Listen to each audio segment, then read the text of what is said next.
오늘은 우아한 턴으로 오은영의 금쪽 상담소 문을 활짝 열어보겠습니다. 야 이거 어떻게 어떻게 턴해? 우아한 턴. 네.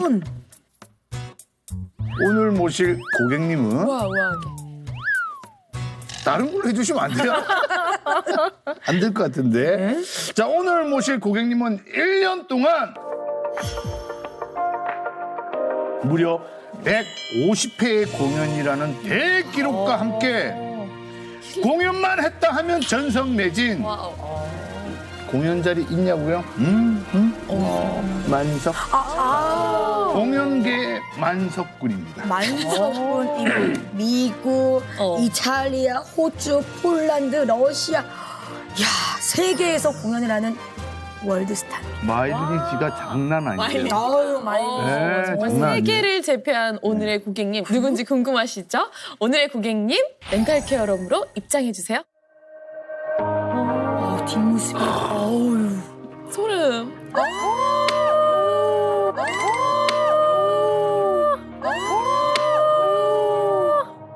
오은영의 금쪽 상담소에 오신 고객님 환영합니다. 자기소개 해주세요. 안녕하세요. 저는 발레리나 김지원입니다.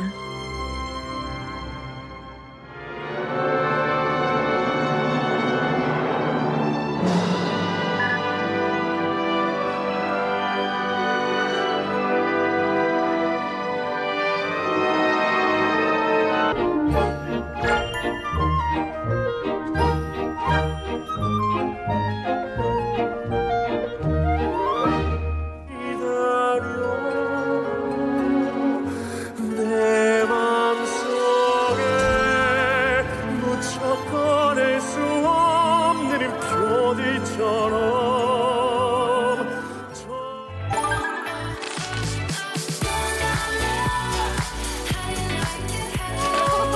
어서 자세가. 아이고. 네. 봐봐. 아이고. 네. 봐봐. 앙호. 아 제가 알래스콩? 선물을 준비했는데 어? 드려도 될까요? 어머. 네. 설마 토슈즈? 와! 토슈슈요? 나 소름. 와, 나 소름 돋았어. 와. 일단 어머. 어머나. 하나방? 어머 세상에. 어머나. 어머나. 이거 하나방? 잘하시는. 우와. 이게는 어머. 발레를 좋아하신다고 하셔서 네. 제 사인이랑 어머 세상에. 어머나. 어머 어머. 발도 넘어가셨어. 저한테 의미 있었던 공연을 신었던 거라 어머나 영광입니다. 너무 감사해요. 아니 또 제가 7시간 또 연습해가지고 1분 공연 또 제가 우와, 발레를? 백조의 우수 다다다다다다다다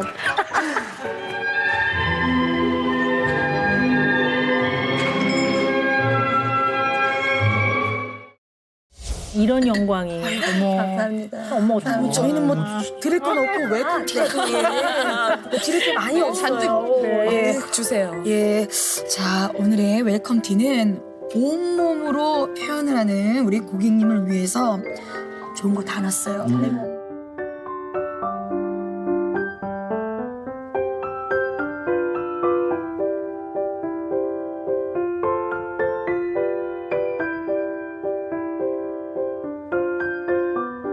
향이 너무 좋은. 언제든지 얘기해 주세요. 괜찮으세요? 네, 감사합니다. 아니, 진짜 바쁘실 텐데.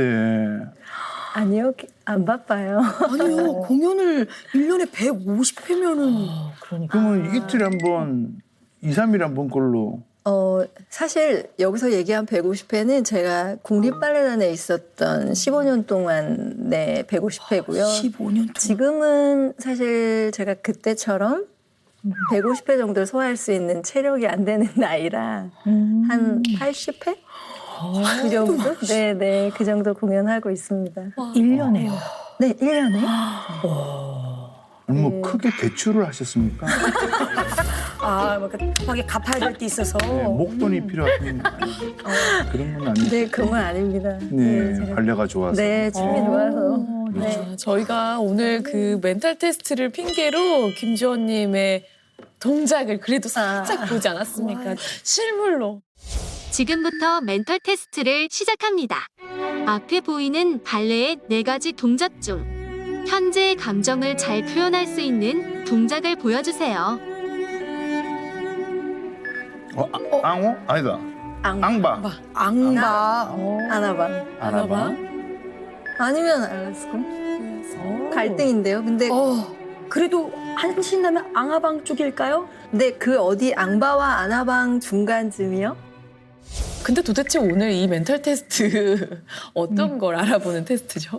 매회 멘털 테스트, 반전에 반전, 반전을 거듭하는 멘털 테스트. 그러니까 늘 반전에 반전이니까 똑같아. 제자리로 돌아. 그러네요. 다시 되돌아오는데 하지만 오늘 반전입니다. 자, 오늘의 멘털 테스트. 이 멘털 테스트는요. 발레 동작으로 알아보는 연인과 헤어졌을 때 이별 후에 어떤 모습일지 알아보는 테스트입니다. 아 정말 죄송해요. 정말 매주에 공을 많이 드리고. 죄송스럽습니다. 너무 좋죠. 저도 너무 좋아요. 오시는 고객님들한테 늘 죄송스럽고 창피하고 그렇습니다. 창피하다니요. 좋다고 하시잖아요, 우리 고객님이요. 아. 제가 정말 그 우아한 발레 동작 속에 이 슬픈 일을 겪었을 때 어떻게 대처하는지를 바로 알 수가 있습니다. 근데 우리 고객님이 앙하방과 앙바 그 사이라고 하셔가지고 일단은 앙하방 결과를 말씀드리겠습니다. 당신이 연인과 헤어졌을 때 어떤 모습이냐면요. 당신은 이별 후에 애써 강한 척을 하는 타입입니다. 오히려 이별을 반기는 듯 쿨한 태도를 보이기도 합니다. 그러고 나서는 바로 나도 너랑 헤어지고 싶었던 차에 잘 됐어 라는 식으로 맞대응하는 그런 강한 척하는 타입입니다. 있는 것 같아요. 네. 있는 것 같아요. 맞대응. 하지만 앙바 여기서. 앙바도 있었잖아요. 그래서 앙바도 살짝 알려드릴게요. 그러니까 이렇게 강한 척 하지만 이별 후에 아무 말도 행동도 하지 않고 그러니까 강한 척 했다가 그 다음에 혼자 눈물을 훔치며 상대방을 그리워하는 거죠. 헤어지게 된 건 자신이 못나서라고 생각을 하는 거죠. 그 뒤에. 그래서 마음은 슬프지만 차마 상대방을 잡을 용기조차 가질 수 없는 소심한 사람입니다. 오늘 아주 감정이 담뿍 들어. 그렇죠. 어떠세요? 그것도 있는 것 같아요. 그렇죠. 이거 잘 맞는데요? 그렇죠.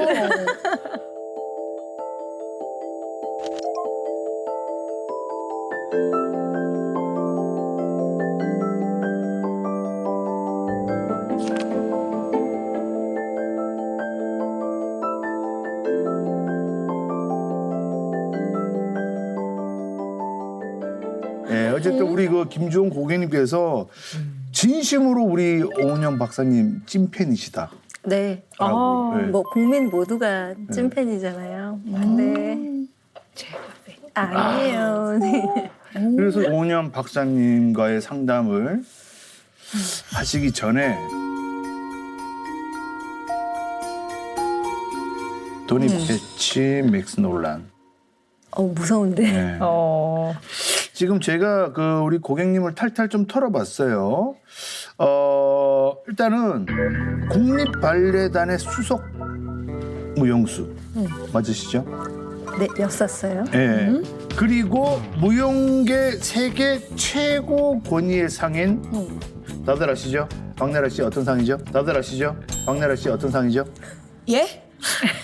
와우. 그 상이 상이요. 뭐죠? 우리 윤지 씨 아시잖아요. 이 상 너무 좋잖아요. 또 이상 모르는 사람이 어디 있어요? 예. 직접 말씀해 좀 아시면 얘기 좀 주시겠습니까? 해주세요. 예. 제가요? 네, 직접 말씀해 주시겠습니까? 보누아 들라 당스요. 와우. 여기서 상을 또 수상을 하셨고요. 근데 정말 놀랍게도 예, 평생 몸무게가 45 언더였다. 아닌데요? 아닌데요? 그래서 제가 논란을 예, 만드는 겁니다. 아니에요? 네. 오 진짜요? 저 지금 한 47.5 정도 되는데요. 47.5 정도 되는데요. 사실. 박사님 또 환하게 웃으시네요. 네. 네. 공개하면 안 되는 건가? 네. 아, 저희는 40대하고 말도 안 썼어요. 그러니까. 예. 기껏 해봐야 저희 하반신밖에 안 되는. 그렇지. 하반신도 안 되는데 지금. 어떻게 사람의 몸무게가 60kg가 안 나갈 수 있죠. 이렇게 선생님, 지론이 선생님 있겠네. 발레하세요. 아 그럼 47kg?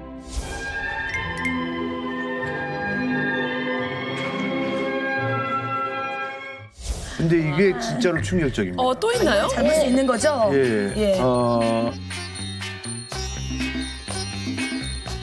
얼마 전 저희가 박소연 씨가 출연해서 간식 먹는 거라든지 식사하는 걸 저희가 보지 않았습니까? 그렇죠.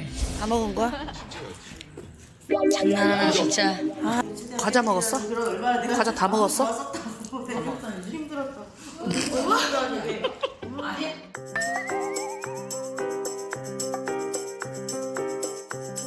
김주원 씨 같은 경우는 박소연 씨보다 덜 먹는다는 얘기였어요. 박소연 씨처럼 먹으면 살이 찐다. 그래서 병아리 모이. 병아리 모이? 만큼 먹는다. 아니, 저는 밥알을 별명이 이렇게 육주원이에요.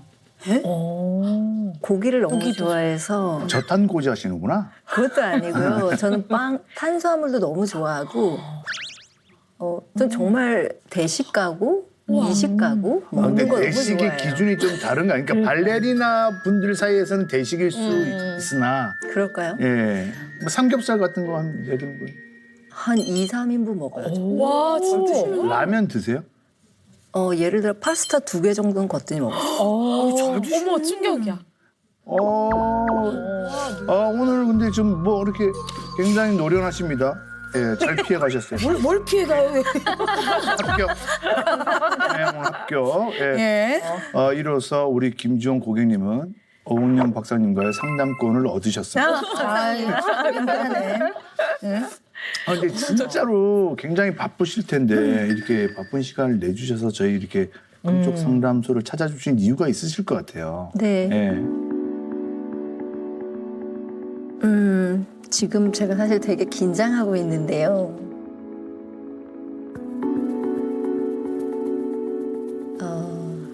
제 이야기를 누군가에게 제 속마음을 얘기하는 게 거의 처음인 것 같아요. 네, 그렇고 뭐 인터뷰 같은 거를 많이 해도 제 작품에 대한 얘기나 그렇죠. 그냥 겉으로 사람들에게 알려줘도 괜찮을 만큼 제가 좀 정리한 얘기들을 하거나 그렇죠. 그런데 사실 오은영 박사님한텐 포장이 통하지가 않잖아요. 그렇죠. 그래서 제 속마음을 꺼내본 적이 없는 제가 그 얘기를 하는 것도 사실은 겁이 많이 나고 근데 사실 어느 순간부터 제가 많이 하는 고민이 생겨버렸어요.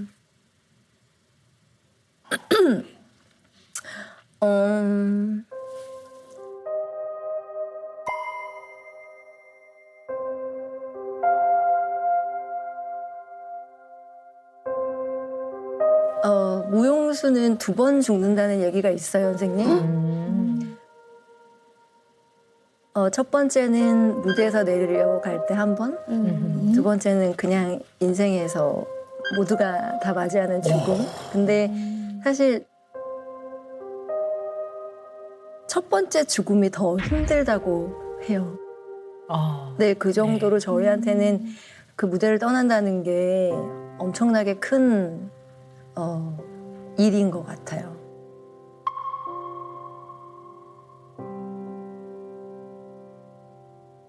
저도 초등학교 5학년 때부터 발레를 시작해서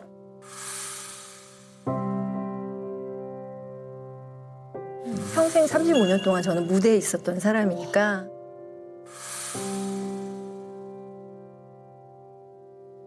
물론 아직은 제가 무대에 열심히 서고 있고 컨디션 관리를 위해 많은 노력을 하고 있지만 어느 순간엔 결국 무대를 떠나야 하는 거니까. 그래야죠. 네. 그렇죠.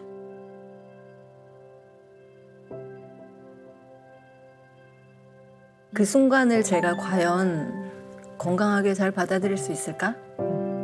그런 걱정도 많이 하고 사실 저한테는 자식같이 소중한 거잖아요. 그걸 떠나보낸 후에 그 공허감을 저는 못 견딜 것 같아서 그런 고민을 하게 되더라고요. 네.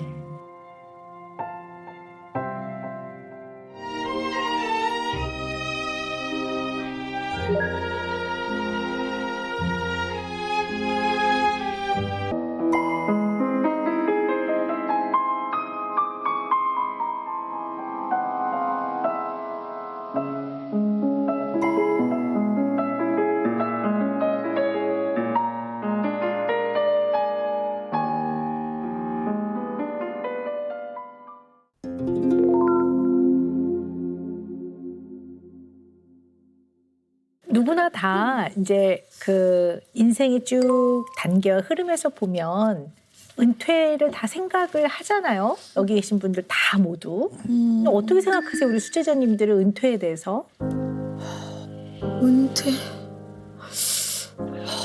그 우리 쪽은 은퇴가 없는 직업이어서 예를 들면 안 써주면 그렇죠. 그냥 예, 그냥 그렇게 사라지는 거지. 은퇴라기보다는 저희는 퇴출이 맞는 것 같고 왜냐면 이게 선택이 안 되면 예. 저는 그래서 좀 궁금한 게 오 박사님도 은퇴를 생각하신 적이 있을까라는 궁금한 생각이 좀 들어요. 네. 그냥 그 의사로서 영역을 보면요. 이 정신과 의사가 조금 유리해요. 어떤 면에서 유리하냐면 외과 의사는 이제 연세가 드시면 손이 조금 이제 떨리거나 정교하지 않거나 내지는 눈이 노안이 오면 정교하게 뭘 하려고 하면 잘 안 보이거나 이제 그럴 수 있으니까. 근데 이제 우리 정신건강의학과 전문의들은 일단 이제 입 문제가 없으면 귀에 문제가 없으면 우리는 뭐 손이 떨려도 괜찮다고 봐요. 그런데 이제 뭐 말은 이렇게 하지만 사실은 이제 찾아오시는 분의 이야기를 정말 집중해서 듣는데 이게 내가 예전 같지 않구나라든가 아니면 이렇게 그 마음과 생각을 쫙 따라 들어가는 데에 이 명석함이 떨어진다든가 그러면 이제 이게 옛날 같지 않구나. 마치 외과 의사가 손이 떨리면 옛날 같지 않구나 하듯이 그런 걸 이제 느끼게 되는 거죠. 그러나 어쨌든 우리가 살다 보면 더 이상 갈 곳이 없고 이젠 내가 물러날 때가 된 것 같다. 이런 생각이 들 때가 오거든요. 이때 마음은 허무함과 공허함이 이제 기본이거든요. 근데 이런 걸 느낄 때가 상승 정지 증후군 이렇게 얘기를 합니다.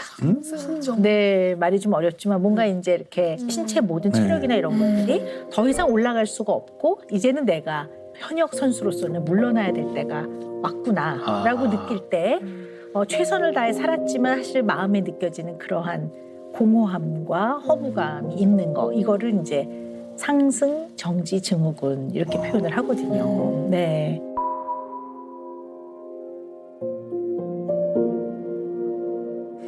제 주위에 이렇게 스포츠 선수 스타 출신들의 선수가 많다 보니까 이제 그분들하고 이런저런 얘기를 많이 좀 이렇게 나누게 되잖아요. 그러면 진짜 가장 인생에서 힘든 시기가 은퇴 시기였다 그러더라고요. 그러니까 우리 안정환 씨도 방송에서 여러 번 말씀을 하셨습니다만 은퇴하고 8개월을 집에서 안 나왔다고 하더라고요. 네.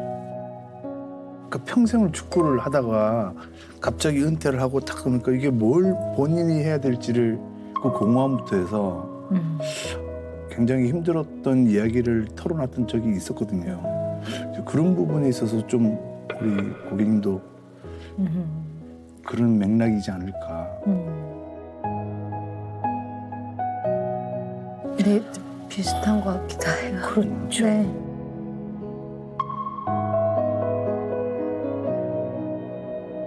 저 근데 개인적으로 좀 궁금해서 그러는데 그 발레 하시는 분들도 이 은퇴 시기라는 게 있나요? 딱 정해졌다기보다는 본인 스스로 신체의 한계를 느낄 때 좀 많이 관두게 되거나 뭐 여러 가지 개인 사정에 따라 조금 다른데 예를 들면 정년 퇴직이라고 정해져 있는 컴퍼니들도 있어요.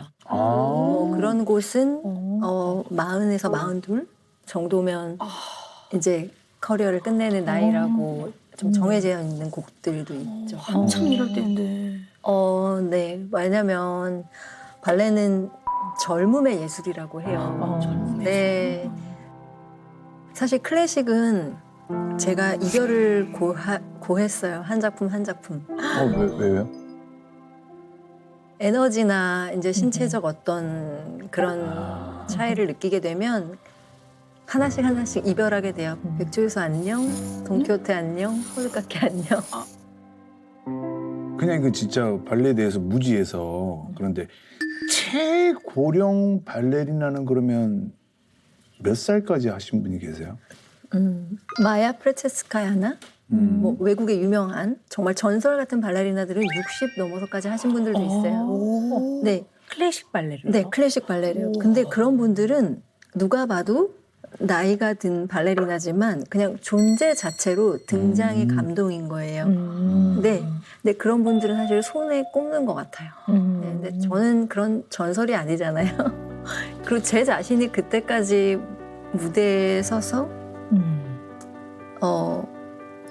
55살 줄리엣이 되고 싶지는 않은 것 같아요. 네, 저는. 그러면 본인이 생각해놓은 나는 이때쯤 내려와야겠다라는 시기가 있으셨어요? 저의 또 이런 고민을 가진 저의 문제 중에 하나가 무대에 내려갈 생각을 안 하고 있다는 게 또.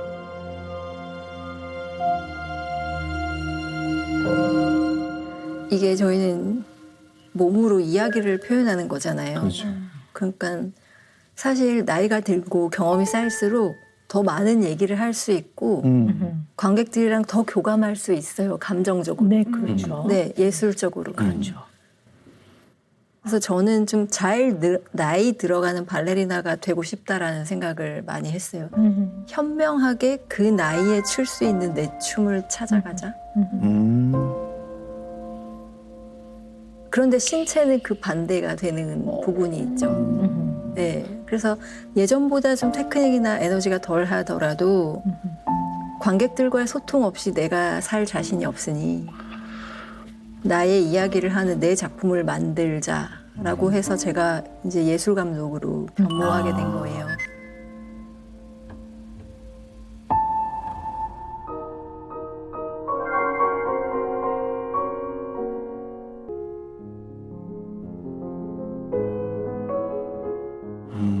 그러면 들어보면 너무 멋지거든요. 사실은 굉장히 건강한 방식으로 이제 삶의 어떤 여러 가지 과정과 인생의 행로를 찾아가면서 지금 길을 찾아가고 있다고 봐요. 그리고 주원 씨가 쭉 말씀하신 대로 초등학교 때부터 해서 35년을 무대에서 발레를 하시고 그 발레 공연을 하기 위한 무대 올라서기 전 시간에도 다 발레와 관련된 모든 연습과 그 일을 하셨단 말이에요. 인생 자체였는데 그렇다면 나이도 들어가고 몸이 옛날 같지 않고 그럴 때 상실감을 느끼고 속상하고 내려와야 되네. 너무나 당연하게 이해할 수 있거든요. 누구라도 그럴 것 같거든요. 근데 여기서 주목을 해야 되는 거는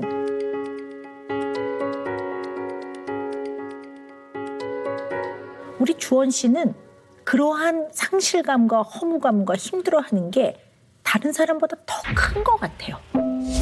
근데 사실 어느 순간부터 제가 많이 하는 고민이 생겨버렸어요. 네. 그게 왜 그럴까 하는 걸 좀 찾아 들어가는 게 오늘 되게 중요한 부분일 것 같아요. 그러자면 우리 어린 주원이부터 한번 쭉 우리가 이해를 해볼까요? 우리 어린 주원이는 좀 어떤 아이였습니까? 사실 제가 누군가의 어떤 문제에 관여가 되는 걸 상당히 두려워하는 사람이에요. 그걸 보는 것도 힘이 들고. 그래서 금쪽 같은 내 새끼를 한 번도 안 봤어요. 왜냐면 아이들이 힘든 게 너무 견디기 힘들더라고요. 근데 12월에 Dear Me라는 제 공연이 끝나고 제가 금쪽 같은 내 새끼를 시작했어요. 안 보기 쉽지 않아요. 원체 재방송도 많고. 네.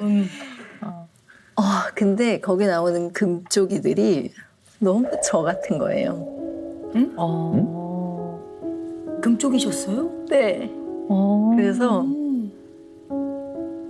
제가 거기 선생님의 표현에 의하면 왕예민이. 비슷한 것 같은데? 아니야, 삐뚤삐뚤해. 샤워했잖아. 못 앉아.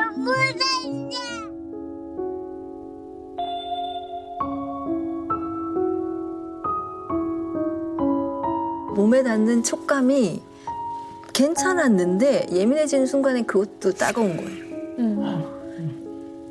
그러면 따가운 옷을 입으면 그대로 서서 못 움직여요.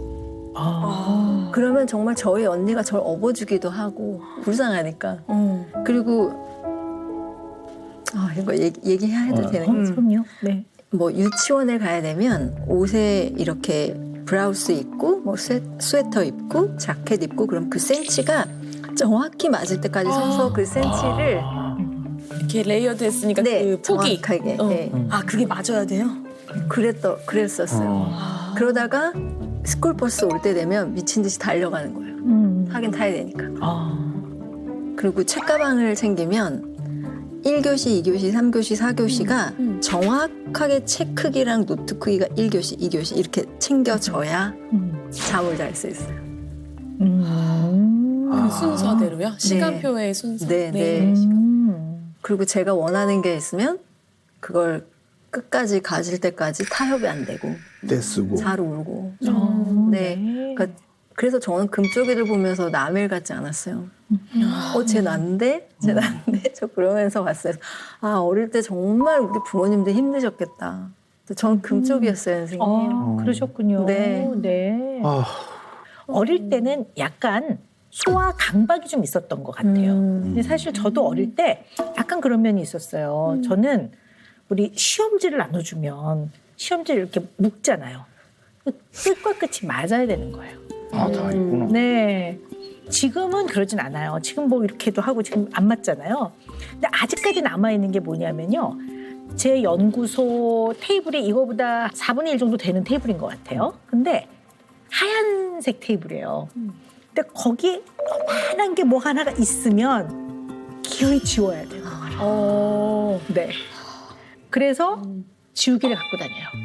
그래서 그 하얀 테이블에 탁 묻으면 지우개로 사사삭 지워요. 사사삭 지워요. 네. 뭔가 좀 위로가 되는 네네. 선생님이 그런다. 그래서 볼펜이나 지우개는 안 되고요. 볼펜은 물파스로 해보셨어.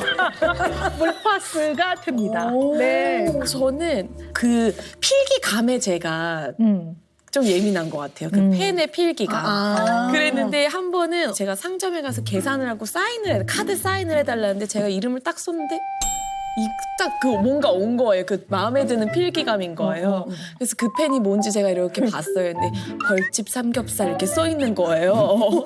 삼겹살 집에서. 준 건데 하필이면 그게 너무 마음에 들었던 거예요. 다시 가서 사장님 정말 죄송한데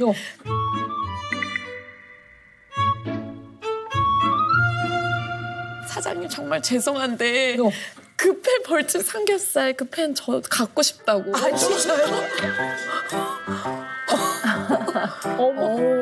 그랬더니 사장님이 이거요? 이러면서 주시긴 하셨어요. 저는 여튼 그 삼겹살 펜 저 아직도 있습니다. 사장님 감사합니다. 하여튼 그런 여러 가지 사람들마다 좀 그런 면이 있어요. 근데 촉각을 대표적으로 말씀을 하셨지만 감각이 아주 민감하다 못해 예민한 면이 있으셨던 거거든요. 근데 이것이 어떻게 보면 지금 발레라는 예술을 하는 데에는 굉장히 장점이 될 수도 있을 것 같아요. 왜냐하면 신체의 어떤 움직임을 본인이 아주 민감하게 알아차리고 이 몸의 어떤 균형이라든가 대칭이라든가 이런 거를 기가 막히게 아주 감각적으로 설명 안 해도 몸으로 빨리 알아차리시는 분이에요.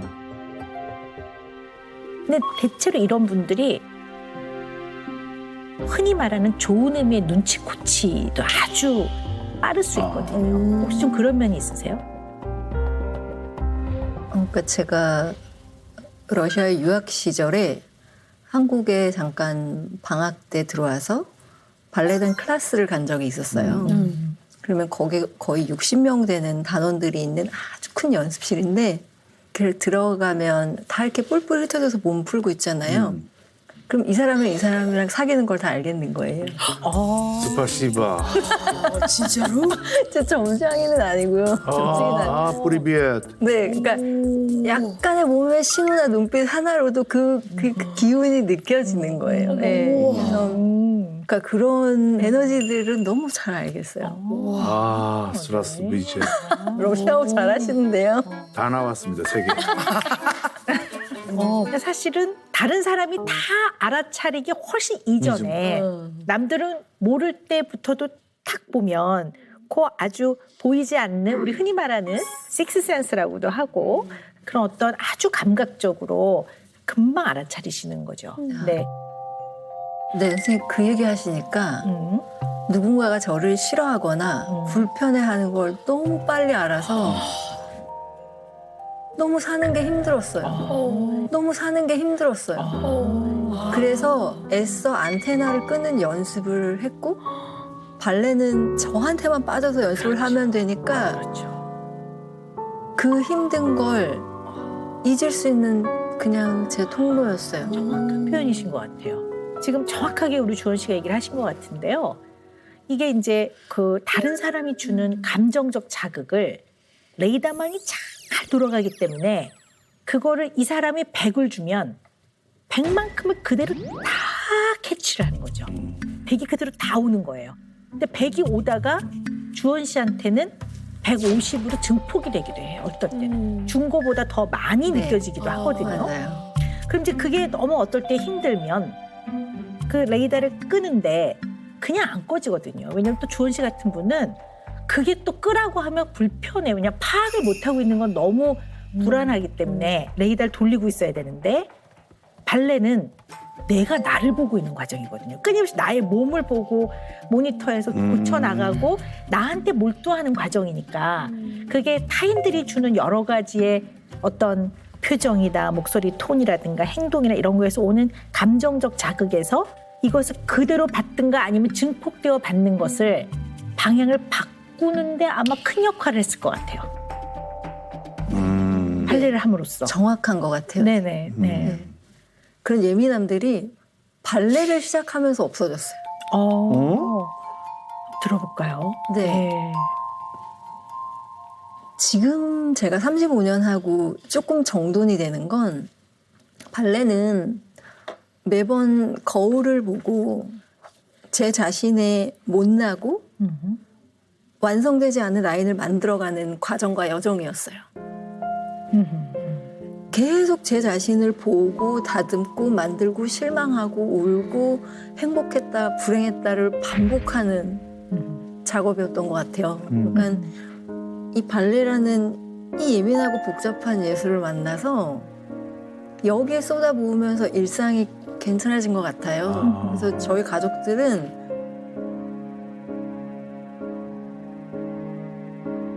우리 주원이는 발레 안 했으면 일찍 우리를 떠났을 것 같아 이런 얘기 했을 때도 있었어요. 네. 근데 발레를 만나면서 정말 좋은 친구를 만나서 잘 살고 있다라고 부모님이 말씀하시더라고요. 네. 이런 생각을 한번 해보자고요. 아까 왜 어릴 때 소아 강박 같은 형태가 좀 있었어요. 근데 주원 씨는 아까 그 강박이 이제 발레를 통해 없어졌다 이렇게 얘기를 하시지만 저는 혹시 이게 발레로 옮겨간 게 아닌가. 강박이. 발레로 옮겨간 게 아닌가. 강박이. 옮겨가서 오히려 아주 뛰어난 발레리나가 되는 데는 도움이 됐죠. 왜냐하면 아주 정교하게 몸을 움직여야 되고 이 각도를 정교하게 맞춰야 되고 그리고 사실은 발레 연습복부터 사실 무대복이 이게 되게 불편한 옷들이잖아요. 이 불편한 콜셋 같죠. 그렇죠. 그렇지만 이거를 본인이 입어서 쪼인단 말이에요. 그러니까 이게 누가 입혀준 옷이 아니라 본인이 입어서 토슈즈도 이게 감으면서 본인이 조금 불편하면 다시 풀러서 다시 하면서 이게 스스로가 자기 자신을 컨트롤링했던 것 같아요. 컨트롤하면서 거기서 약간 강박이나 불안을 그 안에서 좀 통제를 하고 자기 스스로가 통제할 수 있는 그 안에서 안정감을 찾았던 것 같아요.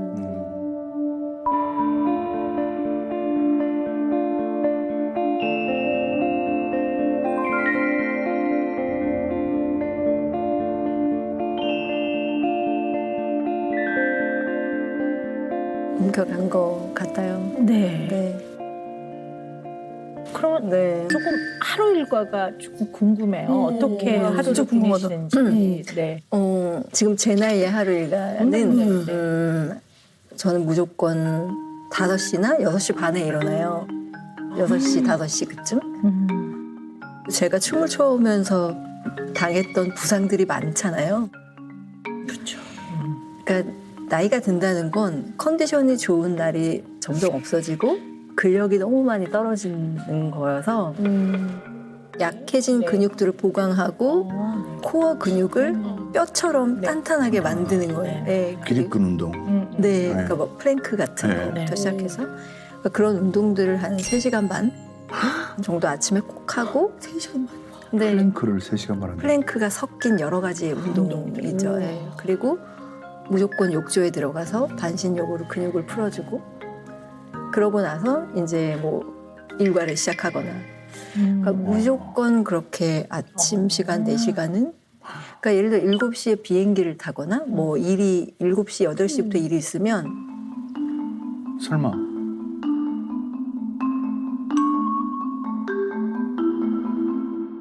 저는 정말 3시에라도 일어나서 해야 되는데 새벽 3시에? 네.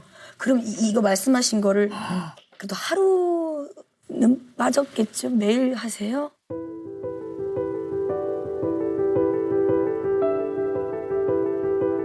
제가 열이 펄펄 나서 아프거나 진짜 할 수 없는 상황 빼고는 당연히 해요.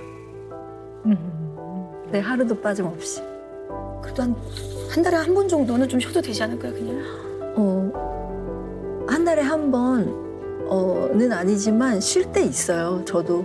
네, 그런데 그거 쉬고 나면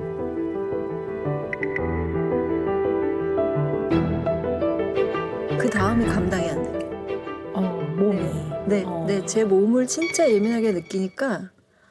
그러니까 발레는 이런 말이 있어요. 하루 쉬면 내가 알고, 너무 흔한 말이지만 이틀 쉬면 옆 사람이 알고, 3일 쉬면 관객이 안다.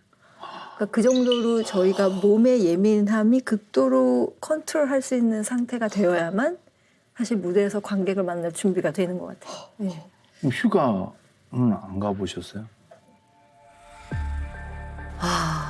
저는 장기간의 휴가가 주어지면 정말 망연자실이에요. 정말 망연자실이에요. 네.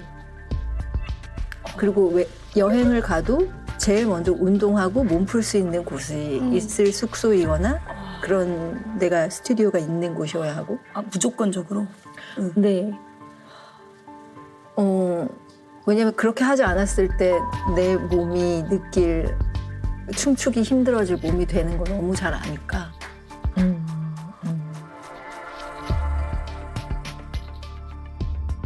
그래서 강박이 약간 옮겨왔다고 봐요. 뭐 강박적으로 루틴의 삶을 탁탁탁탁 지키고 있는 거죠. 물론 운동을 하지 않으면 몸이 불편한 면도 있지만 그 루틴을 지키지 않으면 몸도 불편하고 마음도 불편한 거죠. 그걸 어겼을 때 뭔가 불편함이 있는 거거든요. 인터넷에서 오주원님 발 사진 진짜 유명했죠. 안 본 사람 없을 정도로 네. 한번 보겠습니다.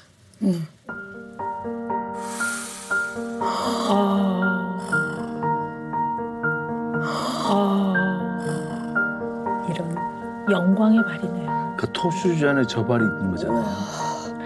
이게 지금 발이 이렇게까지 되려면 몇 년 정도?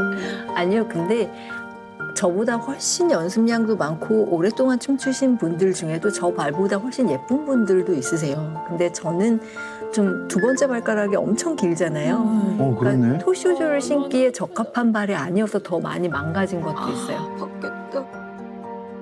사실 제가 발레하기에 신체적으로 그렇게 훌륭한 조건을 좀 타고나지 못한 부분이 있어요. 그런데 제 동년배 발레리나들 같이 활동했던 발레리나들은 진짜 아름다운 바디를 가지고 있고 너무 잘하고 예술성도 뛰어난 발레리나들이 많았어요. 그러니까 저는 나도 저런 라인을 갖고 싶어 라고 생각하고 부족함을 채우다 보니까 연습량이 많아질 수밖에 없었어요.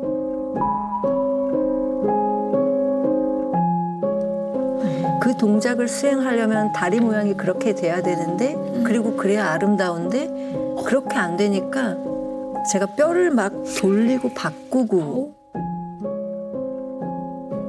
그러니까 발도 저렇게 좀 못생겨진 것 같아요. 네. 생긴 발이 그래요? 감사합니다. 너무 대단하신 것 같아요, 진짜.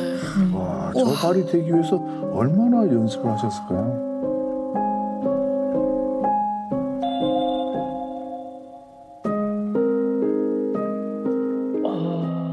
근데 들으면서 좀 그냥 팬과 관객의 입장에서의 발레리나 김주원 씨를 이렇게 봤을 때는 그 노력을 너무 멋지다 그러지만 어떻게 보면 고통을 수반한 본인의 몸을 혹사시키는 건데 그렇게 혹사시키면서까지 거기다 더하기 영혼을 다 바쳐서 전 인생을 다 바쳐서 발레를 하는 거 그게 주원 씨한테는 어떤 의미가 있길래 그렇게 혹사시키면서까지 하게 될까? 왜 그럴까?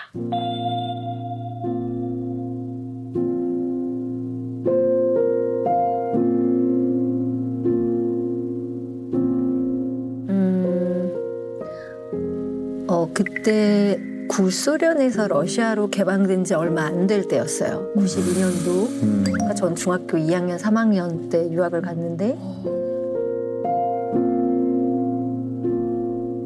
그 러시아 보시에 발레 학교도 유학생들이 들어온 지 거의 개방이 된 지 얼마 안 될 때니까 그 친구들도 낯설잖아요. 사실 차별도 조금 있었고. 네. 그리고 러시아 친구들에 비해 기본기도 많이 부족하고 기능이 너무 많이 떨어지더라고요. 근데 그런 훌륭한 친구들을 따라가려면 저는 예습 복습밖에 없더라고요.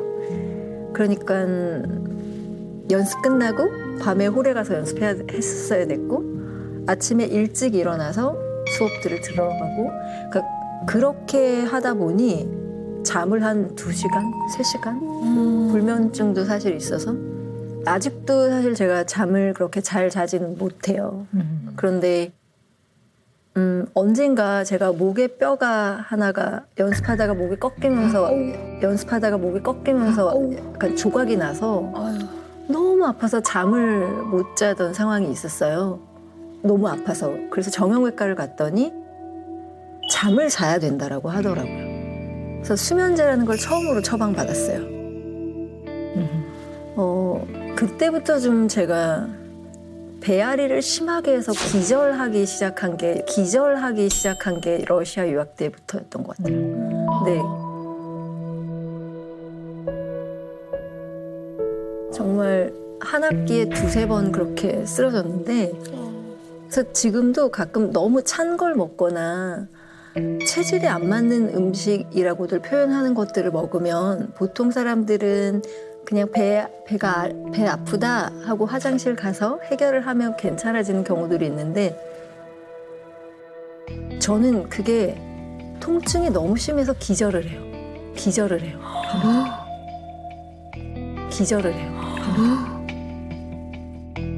네, 그래서 실제로 병원에 가서 여러 번 검사도 하고 알아봤을 때 아무 이상이 없고 정신적인 그런 통점을 느끼는 감각이 남들보다 너무 예민한 것 같고 그리고 그 아픈 스트레스가 너무 커서 제 뇌가 그렇게 그냥 된다고 하시더라고요. 그 약도 없다라고 하셨어요. 네. 지금도 그러세요? 가끔 한 번씩 그렇게 신호가 오면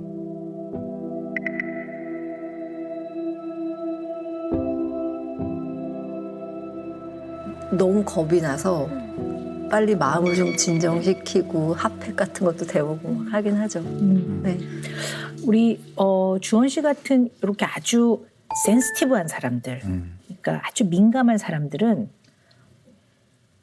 밖에서 들어오는 신호에 대해서도 민감하게 알아차리지만 자기 내부에서 오는 신호도 민감하게 알아차리는 법이거든요. 네. 대체로 그런 편이거든요. 네. 그런데 너무 복통이 심해서 거의 기절을 할 정도라면 그거는 이제 단계로 보면 맨 마지막 단계란 말이에요. 그럼 그 전에 신호들이 있었을 텐데 뭔가 몸에서 오는 네. 컨디션 안 좋아, 힘들어, 네. 스트레스 네. 받았어? 이게 쌓이고 진행되다가 맨 마지막에 파이널인데 왜 그때 알까? 그 전에 분명히 무슨 신호가 오긴 올 텐데 이게 좀 궁금한 거죠. 왜냐면 예민한 분이시니까 둔한 분이 아니시거든요. 저 그 생각을 안 해봤는데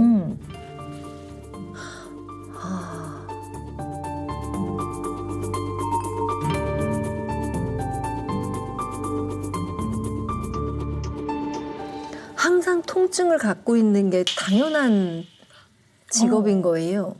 그러니까 어릴 때도 항상 아프잖아요. 발도 아프고 어릴 때도 아파요. 토시 주시는 발도 아프고 허리도 아프고 어디도 아프고 통증에 익숙해서였을까요? 아니면 제가 애써 그 사인을 무시했을까요? 왜냐하면 주원 씨 이런 생각해 봅시다. 주원 씨는요, 굉장히 책임감이 강하고 성실한 사람이에요. 그러니까 영혼을 바쳐서 이 부분을 완성도 높이려고 노력하시는 분이거든요. 몸이 아픈 걸 참아가면서 이게 굉장히 좋은 장점이지만 본인의 이것이 너무 지나치면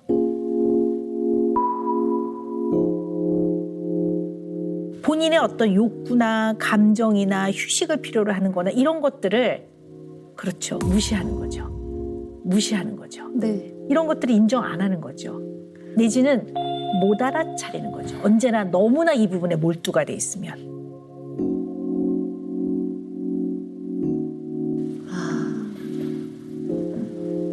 그런가 봐요, 선생님. 제가 브레이크가 없어요.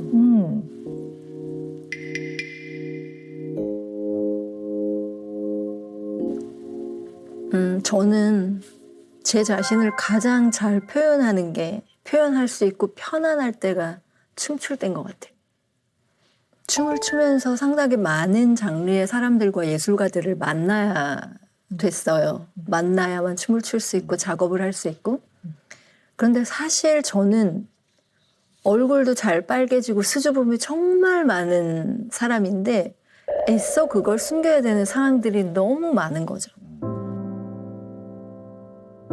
어릴 때부터 발레를 하고 아주 18, 19부터 국립발레단 주역으로 들어갔고 100명 가까이 무대 서는 단체 생활에서 여러 가지 오해들도 있고 버거운 면들도 있고 사람들 속에 섞여 있는 것도 사실 좀 힘들었고 그런데 또 제가 사랑하는 춤을 추려면 성격이 그렇게 변한 것처럼 보여야 했어요. 그래서 사회적이 되려고 상당히 노력하면서 살아왔죠.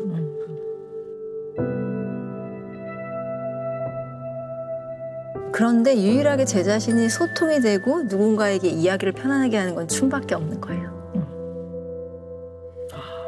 그러네요. 네, 그래서 누군가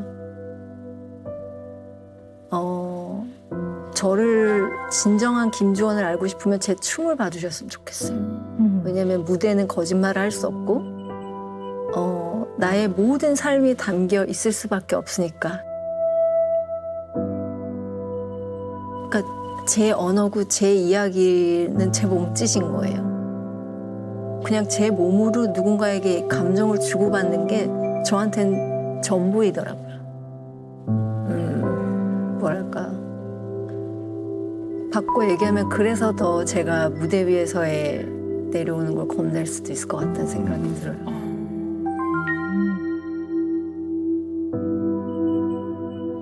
초등학교부터 시작한 주로 여자가 많은 발레라는 영역. 물론 남자 발레리노도 있지만 대체로는 여자가 구성원 중에 많죠. 그럼 한창 10대 그 아이들 샘도 많고 질투도 많고 서로 누가 또 발탁이 되면 또 속상해하고 그쵸. 화도 나고 삐지고 막 요런 나이대란 말이에요. 요 나이대에 사실 주원 씨 같은 경우에 좀 내향적이시고 조용하시고 그러면 이 발레라는 걸 통해서 연습할 때는 거울에 있는 나의 모습과 내가 몰두하고 무대에 섰을 때는 발레리나인 김주원과 관객과의 관계인 거지. 그러니까 대인관계가 발레리나로서 무대에 섰을 때 가장 편안하고 안정된 거죠. 그러니까 이 발레를 함으로써 대인관계도 훨씬 그 정도의 틀 안에서 안정감을 가지셨던 것 같아요. 근데 이제 너무나 사랑하는 영역이고 평생을 그냥 몸담았다는 표현은 너무 약한 표현인 것 같아요. 그냥 그 자체였던 것 같은데 은퇴를 생각하면 당연히 힘들겠구나라고 이제 생각이 들기는 해요. 근데 혹시 무슨 결정적 계기 같은 게 좀 있으세요? 이런 고민을 하시게 됐던 뭔가 계기가 있을까요?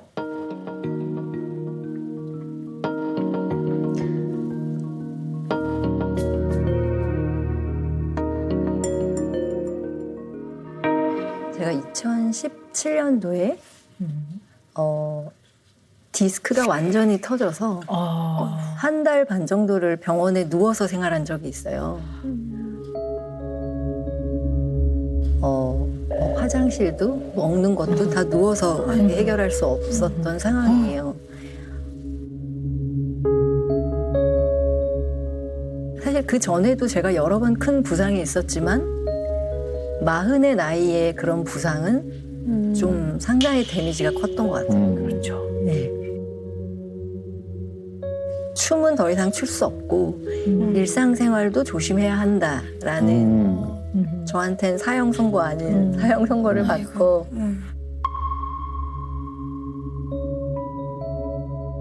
이제 한 달 반 후에 어머님 아버님 댁으로 들어가서 쉬었어요.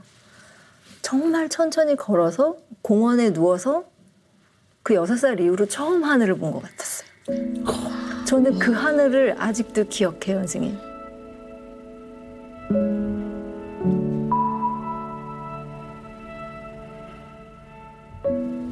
처음으로 저는 저런 하늘이 있다고?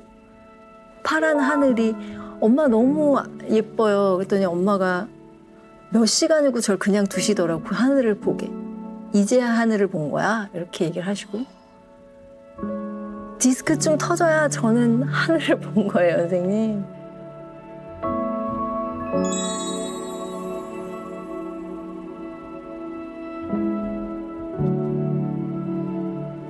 아, 30년 동안 제 몸을 돌봐주신 물리치료사 선생님이 계세요. 그래서 그 선생님이랑 같이 마지막으로 다시 한번 해보자.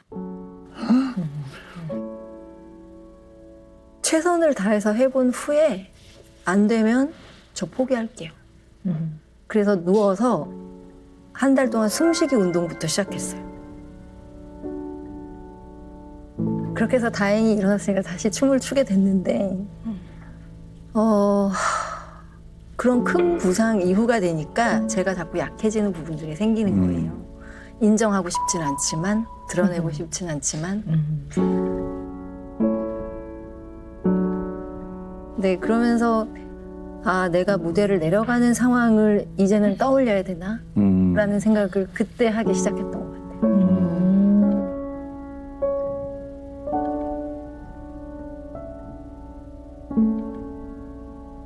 그렇게 쓰러지고 나서 저는 단 한 번도 울지 않았던 것 같아요. 사실 은퇴라는 거를 저는 덤덤하게 받아들이기 위해서 매 무대를 정말 모든 걸 쏟아부어서 춤춰왔어요. 근데 제가 원해서 쓰러진 게 아니잖아요. 제가 선택한 시기가 아니었어요, 그때는. 그래서 절대 무대를 내려갈 수 없었어요, 제 생각에는. 그런데 계속 누워만 있어야 되는 거잖아요. 눈물이 안 났어요. 이걸 이겨내야지 생각밖에 없었어요. 진짜 지독하게. 그런데 다시 일어나서 걷기 시작하고 다시 토시즈를 신을 수 있었을 때 정말 대성통곡을 했던 기억이 나요. 네.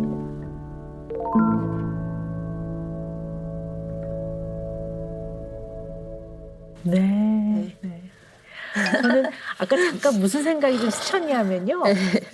에휴, 주원이는 욕심쟁이. 사실 이 말 좀 하고 싶었거든요. 저 정말 욕심쟁이에요. 네. 근데 그게 뭐 욕심꾸러기라는 의미가 아니라 주원 씨의 인생을 놓고 봤을 때는 그 무대에서의 글로리, 영광은 주원 씨 삶에서 너무 중요했던 것 같아요. 그냥 김주원의 삶 그 자체였기 때문에 그것을 그냥 아직도 쥐고 싶은 거죠. 그걸 내려놓는 거는 너무나 본인한테 너무나 많은 의미이고 힘들었을 것 같아요. 특히 주원 씨는 어쨌든 발레라는 이 예술적 장르가 동양인 체형에 좀 덜 적합하죠. 그러니까 좀 더 서양 예술이죠. 네, 서양 예술이니까. 근데 그러한 여러 가지 신체적인 것들 한계를 극복하고 열심히 연습을 하고 정말 세계적인 프리마돈나가 되셨어요. 그 과정에서 얼마나 많은 것들을 포기했었어야 했을까. 저는 그런 생각이 들어요. 그런 걸 다 하면서 이 자리에 오를 수는 없었을 거라고 봐요. 포기한 것들 한번 들어봅시다.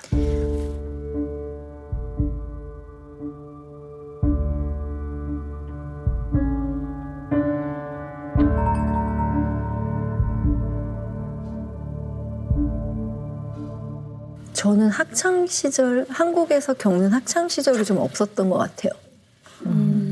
물론 러시아 발레 학교 생활이 전 좋은 기억으로 있고 나름의 제 학창 시절이었지만 한국으로 들어와서 10대 후반 19, 20살, 만 19부터 저는 국립발레단 수석무용수로 15년 동안 있었으니까 그렇게 저한테 동창이 있고 했던 학창 시절은 없고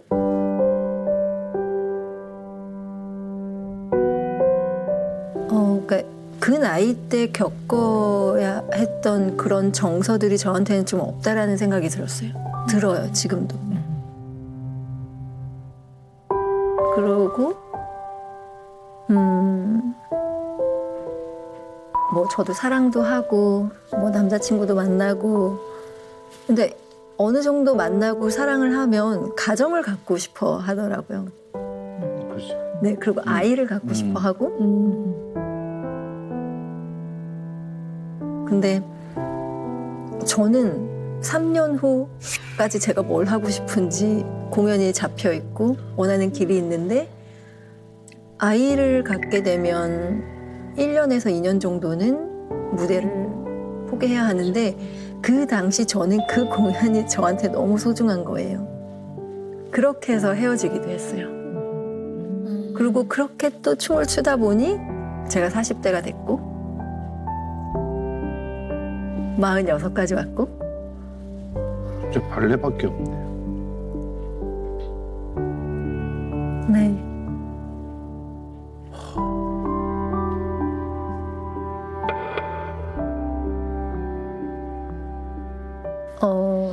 저랑 정말 친한 저보다 1살 어린 발레리나가 있는데요. 제가 너무 사랑하고 존경하는 발레리나예요.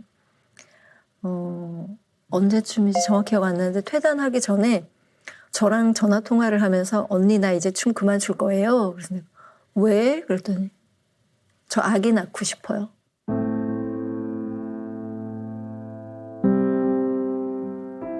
아기를 낳으려면 춤을 관둬야 되는 거예요. 그래서 그 당시에도 그 친구는 너무 훌륭하고 아름다운 쉐입을 가진 세계적인 발레리나였어요. 정말 그랬더니 이제 아기를 갖고 싶어요 언니. 그래서 둘이 정말 통화를 하면서 한참을 울었어요.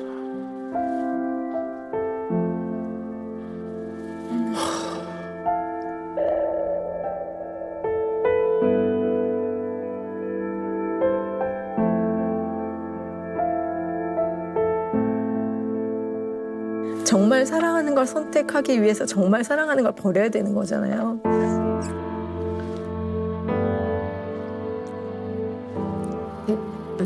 그래서 저도 여자로서의 삶을 한번 생각해 보게 되고 그 후배가 그렇게 무대를 떠날 때 참 많은 생각이 들었던 것 같기는 해요. 네, 그 출산이라는 그게 너무 아름답고 경이롭고 신비로운 거지만 나이가 어느 정도 있는 발레리나한테는 참 큰 숙제이고 우리가 양쪽의 길을 선택해야 되는 그런 것 중에 하나구나.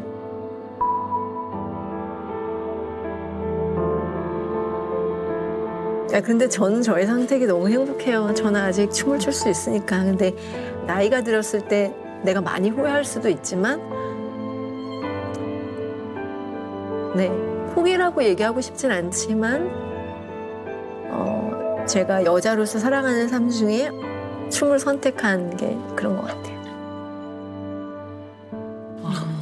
네.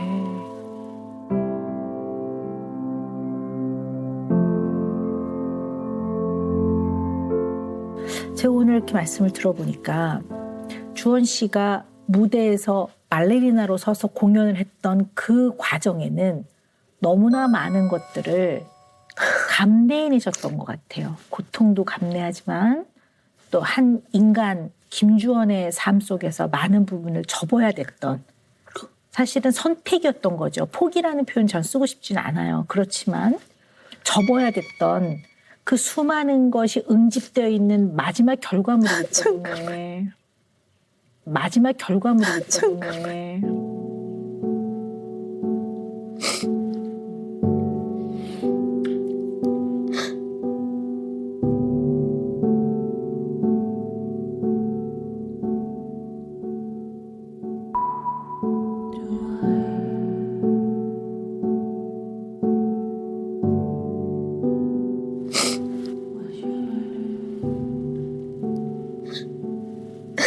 이게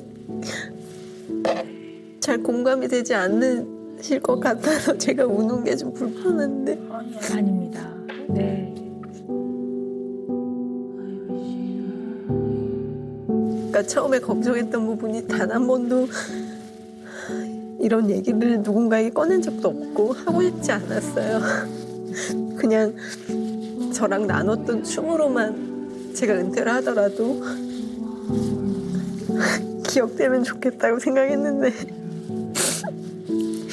이건 또 다른 백스테이지의 모습이잖아요, 선생님. 저는 이걸 별로 보여드리고 싶지 않았어요, 관객분들한테도. 그렇군요.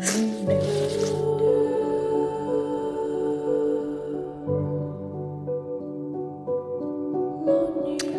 한 사람이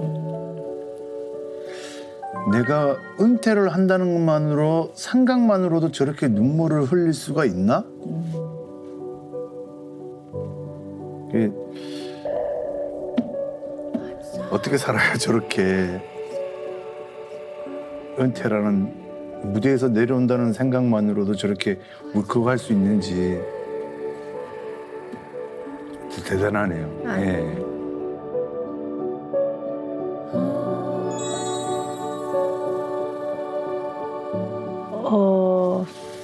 요요마 선생님. 네, 너무 잘 알죠. 네, 요요마 선생님하고 아무튼 좀 시간을 가진 적이 있는데요. 네. 본인은 첼로 연주를 할 때 관객이 어떤 반응을 하고 이들이 어떤 표정을 짓고 어떻게 하는가가 굉장히 관심이 있대요. 인간 요요마가 첼로라는 악기를 가지고 관객들과 소통을 하는 거지. 첼리스트 요요마보다는 그렇게 말씀하시더라고요. 그래서 굉장히 감명을 받았는데 그런데 발레리나 김주원은 아주 특별한 재능을 가진 더하기 엄청난 성실함으로 연습을 하신 그런 빛나는 인생이에요. 너무 안타까운 건 발레리나 김주원만 있지 인간 김주원의 인생이 빠져 있어요. 인간 김주원의 인생이 빠져 있어요. 네. 그래서 저는 그냥 주원 씨가 발레리나 김주원은 영원한 거예요. 무대에서 내려와도 발레리나 김주원으로서의 공연을 했고 그것으로 관객들과 소통을 하고 관객들에게 기쁨을 줬던 거는 그대로 남아있는 거고 그대로 시간은 흘러갔지만 관객의 마음과 기억과 머릿속에 그대로 행복했던 기억으로 남거든요.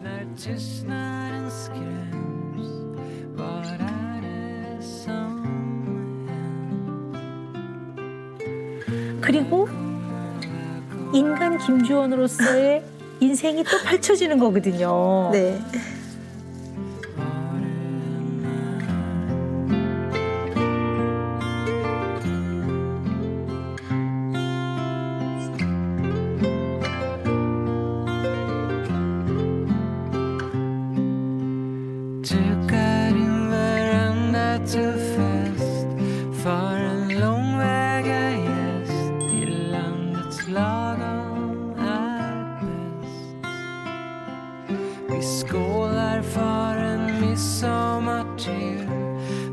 인간은 너무나 자연스러운 인생의 그 과정에서 이 무게를 내려놔야 될 때가 반드시 옵니다. 누구나 다.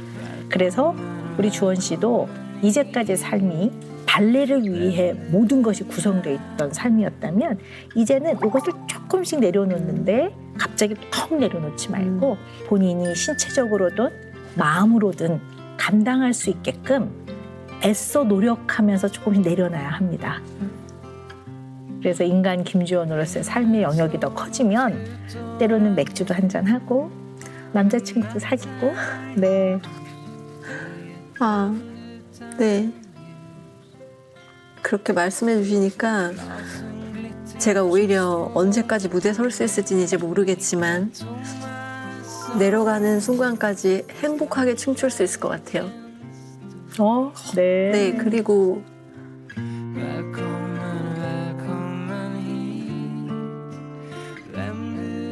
인간 김주원의 삶을 사실 애써 무시했었던 것도 있었고 사실 그게 행복하지 않을 거라고 단정 지은 것도 있었어요. 근데 이제는 조금 저도 꽤 오랜 시간 싱글이었는데요. 사랑도 하고 네. 네, 디스크가 터졌을 때 하늘을 봤던 것처럼 전 이제 하늘도 좀 자주 보려고요. 네. 네, 네, 술도 한 번 제가 못 마시거든요. 네. 한 잔도. 네. 처음부터 마시는 사람 잘 마시는 사람 연습이 필요한 거예요? 네. 잘해야 네. 준비해. 네. 네. 한 잔이 두 잔 되고 두 잔이 세 잔 되고. 그럼요. 아, 네. 네.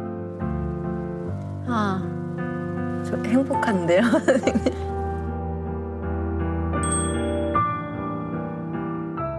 선생님 행복하시다니까 더 행복하시게 네. 은영 매직 부탁드립니다.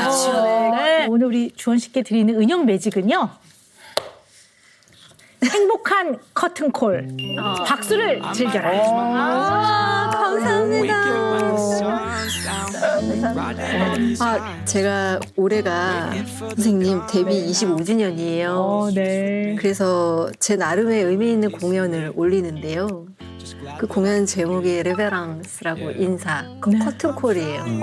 네. 이거 너무 감동이다. 네, 죄송한데 작품 홍보 때문에 나오신 거예요? 어떻게 하다 보니까 상담과 홍보가 두 개 다 네, 이루어졌나요? 마지막에 아니, 이미 매진이라서요.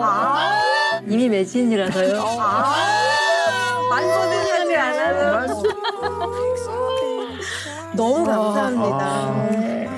말씀하신 대로 인간 김주원까지 생각하면서 남은 무대 행복하게 서겠습니다. 감사합니다. 감사합니다.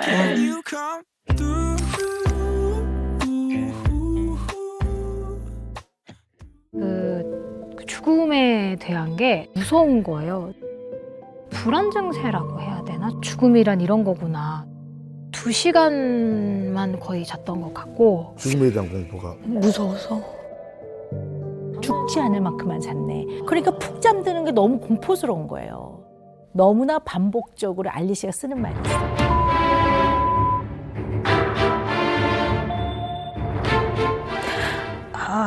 어떡하지? 어떡하지? 채널 A